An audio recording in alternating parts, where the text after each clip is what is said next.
सत्ता और विपक्ष जो है दोनों पर आरोप प्रत्यारोप कर रहे हैं, सवाल उठ रहे हैं, सियासी मायने निकाले जा रहे हैं। और अगर सागर की घटना पर एक बार फिर से नजर डालें तो यहां पर भी सवाल उठ रहे हैं। यहां कुछ दिनों पहले प्रधानमंत्री नरेंद्र मोदी ने संत रविदास के 100 करोड़ के मंदिर का भी शिलान्यास किया, तो वहीं कांग्रेस अध्यक्ष मल्लिकार्जुन खड़गे भी यहां पर पहुंचे। इस दौरान भी उन्होंने अपने संबोधन में तमाम बड़ी बातें कही। चलिए और जानकारी आपको देते हैं। मध्य प्रदेश में लगभग 16% दलित वोटर्स हैं, उन्हें गेम चेंजर भी माना जाता है। वहीं अगर बुंदेलखंड की बात करें तो बुंदेलखंड में दलित आबादी लगभग 20 से 25% है। वहीं मध्य प्रदेश में 35 सीटें एससी वर्ग के लिए आरक्षित की गई हैं। 2013 के चुनावों में जब बीजेपी ने 230 में से 165 सीटें जीती थी, तब उसी 35 सीटों पर से 28 सीटें थी, यानी कुल 80%। जबकि कांग्रेस सिर्फ 4 सीटें जीत सकी थी।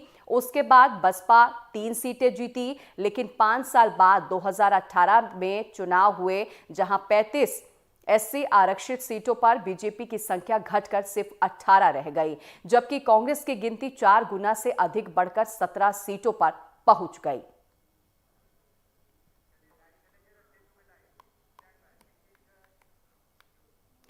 तो आइए आपको और जानकारी देते हैं और हमारे साथ जुड़ गए हैं रचित।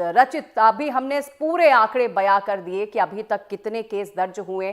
सबसे पहले रचित, आपसे मैं सागर के बारे में ही जान लेती हूं। फिलहाल अभी सागर में जिस तरह की घटना हुई वो हर एक चीज को शर्मसार करती है। फिलहाल अभी तक किस तरह की कार्रवाई देखने को मिल रही है रचित?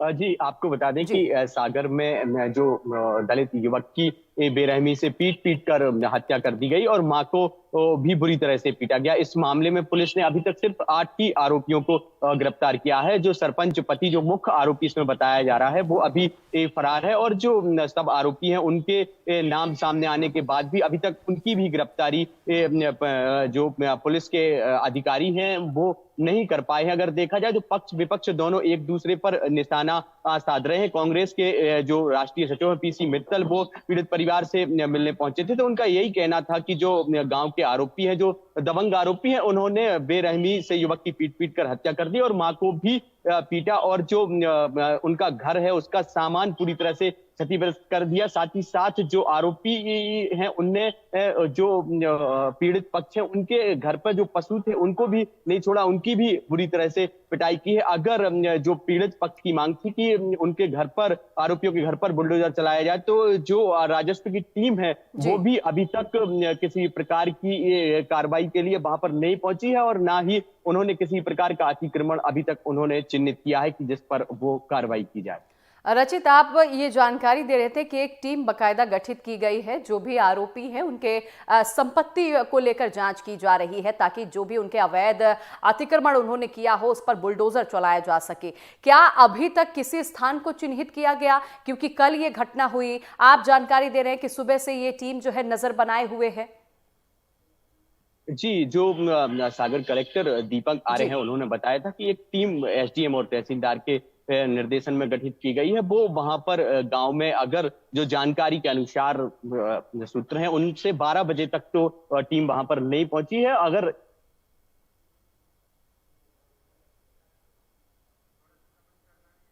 तो देखिए, आपको जानकारी दे दें, अभी हमारे सहयोगी रचित जुड़े हुए थे जो जानकारी दे रहे हैं कि रचित एक बार फिर से जुड़ गए हैं। रचित, मेरा सवाल आपसे यही है कि अभी तक कोई स्थान जो इन आरोपियों के चिन्हित किए गए जो हों? राजस्व की टीम है उसने कोई स्थान जो उनका अवैध अतिक्रमण है उसको लेकर चिन्हित नहीं किया है और ना ही अभी तक जो बुलडोजर की है कार्रवाई वो हो पाई है। रचित, ये भी जानकारी चाहूंगी कि फिलहाल इस पूरे मामले के बाद एक तस्वीर जो है लगातार सामने आ रही है मध्य प्रदेश में कि यहाँ पर आदिवासी जो है सुरक्षित नहीं है। न सिर्फ आदिवासी, तमाम ऐसी महिलाएं हैं जो सुरक्षित नहीं है। फिलहाल ये भी रचित जानकारी दीजिएगा कि फिलहाल उस दौरान पूरा मामला क्या हुआ था, बात किस चीज को लेकर इतनी बढ़ गई थी कि इस तरह बेरहमी से पिटाई भी की गई और एक युवक की इस पूरे लड़ाई के दौरान उसकी मौत भी हो गई है। जी, आपको बता दें कि 2019 में जो मृतक है उसकी बहन के साथ जो इस घटना में आरोपी है उनने छेड़छाड़ की घटना की थी, जिसको राजीनामा को दबाव को लेकर वो जो मृतक है उसके घर पर पहुंचे थे और उसकी मां के ऊपर राजीनामा करने का दबाव बना रहे थे। तो मृतक की मां ने जो आरोपी है उनसे राजीनामा करने की बात कही थी। इसके बाद जो आरोपी है वो मृतक के घर से जो गांव में ही एक स्टैंड है, बस स्टैंड पड़ता है, वहां पर पहुंचे, जहां जो मृतक है वो मिल गया और उससे इसी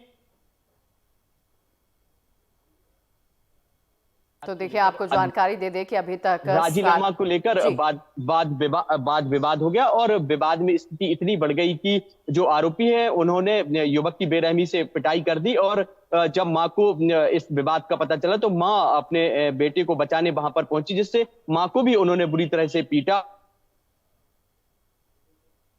तो देखिए, इस पूरे विवाद में जब एक मां अपने बेटे मौत को हो गई और बचाने के मां लिए को बुंदेलखंड मेडिकल कॉलेज में इलाज के लिए भर्ती कराया गया था, जिसकी दूसरे दिन छुट्टी कर दी गई और जो युवक है उसके मौत के बाद जो परिजन है वो 48 घंटे तक उन्होंने अंतिम संस्कार नहीं किया। उनकी यही मांग थी कि जो आरोपी है उनके घर पर बुलडोजर चलाया जाए। तो प्रशासन ने इस पर उनके लिए लिखित आश्वासन दिया था, लेकिन इस लिखित आश्वासन के बाद भी अभी तक किसी प्रकार की कोई कार्रवाई नहीं हो पाई है।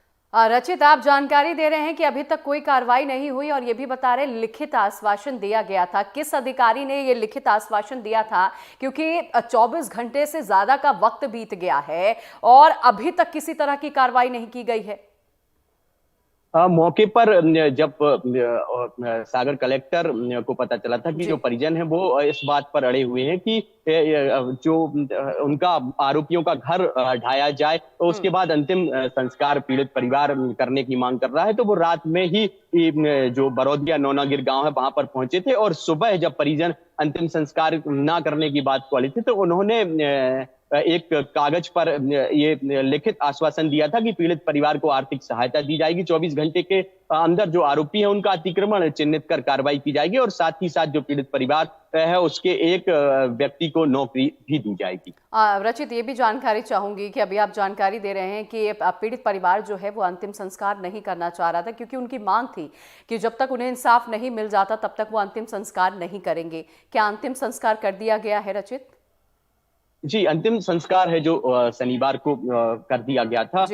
प्रशासन ने जब लिखित आश्वासन दिया था तो परिजन थे जो मान गए थे और प्रशासन के आश्वासन के बाद उन्होंने मृतक युवक का अंतिम संस्कार कर दिया। ठीक है रचित, तो अब देखना होगा कि इस पर कार्रवाई कब होगी। लेकिन रचित, ये भी जानकारी मैं आपसे चाहूंगी कि अब लिखित देने के बाद भी अभी तक ना तो इनके कोई भवन चिन्हित हुए, ना ही इनकी कोई ऐसी अवैध संपत्ति सामने आई जिस पर उम्मीद जताया जाए कि आखिरकार इन पीड़ित परिवार को इंसाफ मिलेगा और उनके भवनों को ढाया जाएगा। फिलहाल रचित 8 की संख्या बताई जा रही है जिन्हें गिरफ्तार कर लिया गया है। इन आरोपियों के परिजनों का फिलहाल इस पर क्या कुछ कहना है? आरोपियों के परिजन तो अभी इस घटना के बाद सामने नहीं आए हैं, लेकिन पीड़ित पक्ष की लगातार यही मांग है कि जो इसमें मुख्य आरोपी है, जो सरपंच पति है, उसको पुलिस जल्द से जल्द गिरफ्तार करे और जो इसमें अन्य आरोपी हैं जिनके नाम पीड़ित परिवार ने बताए हैं उनको भी जल्द से जल्द गिरफ्तार किया जाए। तभी उनका ये कहना है कि हमारा जो मृतक भाई है उसको और परिवार को न्याय मिल सकेगा। न्याय की मांग तो देखिए लगातार पीड़ित परिवार कर रहा है रचित, लेकिन ऐसे में ये भी जानकारी मिली कि जब एक मां अपने बेटे को बचाने गई इस दौरान उस मां के साथ भी लोगों ने मारपीट किया। फिलहाल उनकी स्थिति कैसी है अभी? जी, जो पीड़ित की मां है उसके साथ मारपीट की गई थी। मारपीट में अगर जो पीड़ित की मां है उसके हाथ में चोट आई थी और हाथ में फ्रैक्चर भी हुआ है, जिसे बुंदेलखंड मेडिकल कॉलेज में इलाज के लिए भर्ती कराया गया था। फिलहाल अभी जो पीड़ित की मां है उसकी स्थिति नियंत्रण में है और वो उसके लिए बुंदेलखंड मेडिकल कॉलेज से छुट्टी कर दी गई। ठीक है रचित, आप नजर बनाकर रखिएगा, जो भी जानकारी होगी दर्शकों तक जरूर पहुंचाएंगे। अब ये अपने आप में बड़ा सवाल है कि आखिरकार इंसाफ कब मिलता है।